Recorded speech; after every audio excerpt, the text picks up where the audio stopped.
13 महीने का काल कोई बहुत लंबा काल नहीं है,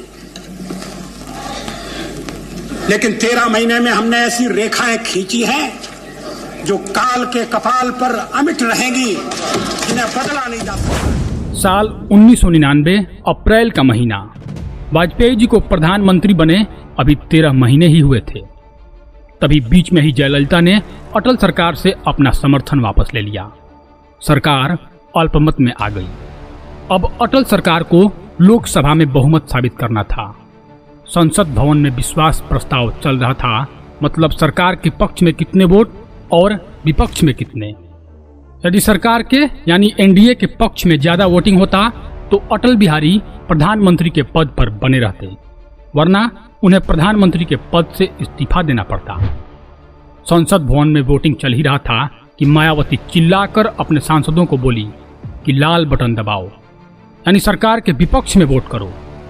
गिनती शुरू हुआ तो अटल जी के पक्ष में 269 और विपक्ष में 270 वोट पड़े थे, मतलब वाजपेयी सरकार मात्र 1 वोट से हार चुकी थी। प्रधानमंत्री अटल बिहारी वाजपेयी को अपना पद छोड़ना पड़ा। लेकिन जितना आप सुने हैं सिर्फ उतना ही बात नहीं है। उस समय वाजपेयी सरकार को गिराने के लिए संसद भवन में और भी खेल हुए थे।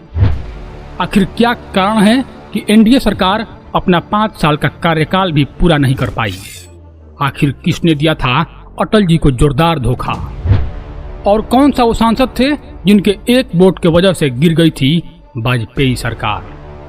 मैं बताऊंगा इस वीडियो के माध्यम से।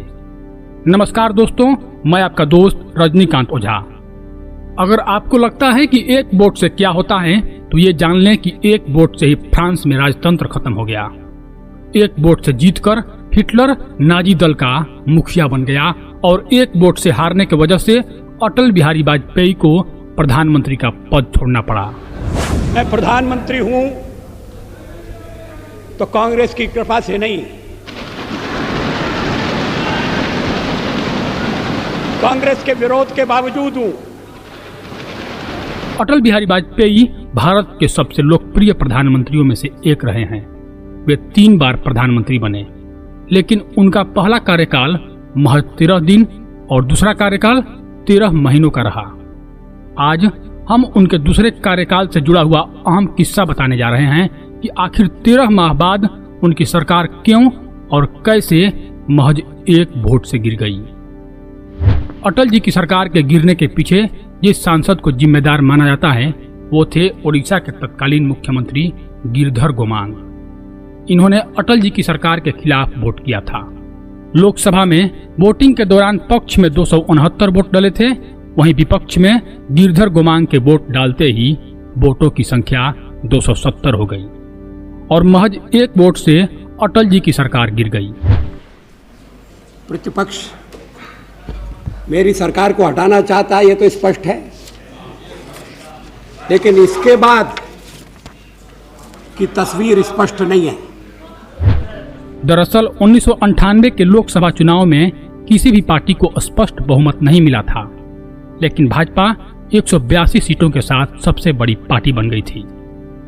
1998 में भाजपा ने विभिन्न दलों के साथ समर्थन से केंद्र में सरकार बनाई। जयललिता की AIADMK भी उसमें से एक थी। जयललिता अपने ऊपर सभी मुकदमों को खत्म करने के लिए वाजपेयी जी पर दबाव बनाने लगी। जयललिता ये भी चाहती थी कि केंद्र सरकार तमिलनाडु के तत्कालीन मुख्यमंत्री करुणानिधि की सरकार को निरस्त कर दे, लेकिन वाजपेयी इस पर राजी नहीं हुए। उसके बाद जयललिता अपने 23 सांसदों के साथ सरकार से समर्थन वापस लेने का चिट्ठी राष्ट्रपति KR नारायणन को पकड़ा दी। अटल सरकार अल्पमत में आ गई। राष्ट्रपति ने सरकार को बहुमत साबित करने के लिए कहा। सरकार की ओर से विश्वास मत हासिल करने के लिए समर्थन जुटाने का प्रयास शुरू किया गया। वाजपेयी सरकार को भरोसा था कि उसके पास पर्याप्त समर्थन है और वह विश्वास मत जीत लेगी। अगर हम गलत समझौते के लिए तैयार होते तो आज शायद यहाँ विश्वास मत प्राप्त करने की नौबत नहीं आती।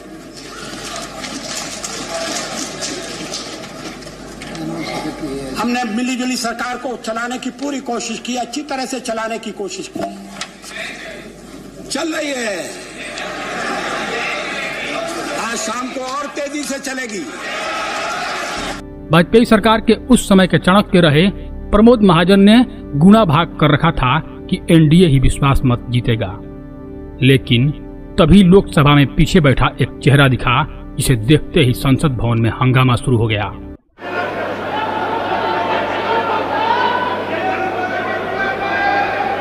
वो चेहरा था कांग्रेस सांसद गिरधर गोमांग का, जो कि 4 महीना पहले ही उड़ीसा के मुख्यमंत्री बने थे। नियम के अनुसार मुख्यमंत्री बनते ही उन्हें सांसद से इस्तीफा दे देना चाहिए था, लेकिन उन्होंने अभी तक इस्तीफा नहीं दिया था। गिरधर गोमांग को उस समय के लोकसभा अध्यक्ष जीएमसी बालयोगी ने अपने विवेक के आधार पर वोट डालने की अनुमति प्रदान की थी। उन्होंने सरकार के खिलाफ वोट किया और सरकार गिर गई। लेकिन बतौर मुख्यमंत्री सांसद के रूप में वोट देने के लिए गोमांग की काफी आलोचना भी हुई थी। जब लोकसभा में वोटिंग के बाद काउंटिंग के नतीजे आए तो हर कोई चौंक गया था, क्योंकि अटल सरकार मात्र 1 वोट के अंतर से बहुमत नहीं जुटा पाई थी।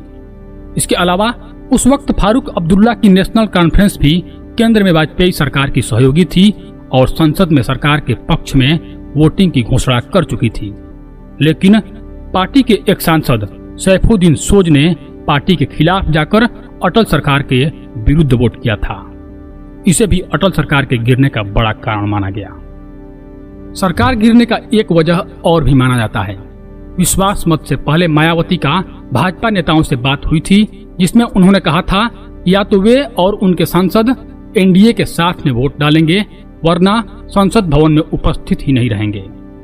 लेकिन वोटिंग के समय मायावती का अपने सांसदों को चिल्लाकर सरकार के विपक्ष में वोटिंग डलवाना भी वाजपेयी सरकार गिराने में एक अहम कड़ी मानी जाती है। हालांकि इसके बाद देश में फिर से चुनाव हुए और इस बार वाजपेयी पूरे 5 साल तक प्रधानमंत्री के पद पर रहे, अर्थात 1999 से 2004 तक। लेकिन आपको क्या लगता है, किसके वजह से गिरा था वाजपेयी सरकार? कौन नेता थे जिम्मेदार? क्या जयललिता या मायावती या फिर सैफुद्दीन सोज, या जिस गिरधर गोमांग को सब बोलते हैं उसे आप भी इसका जिम्मेदार मानते हैं? कमेंट सेक्शन में जरूर बताएं। धन्यवाद।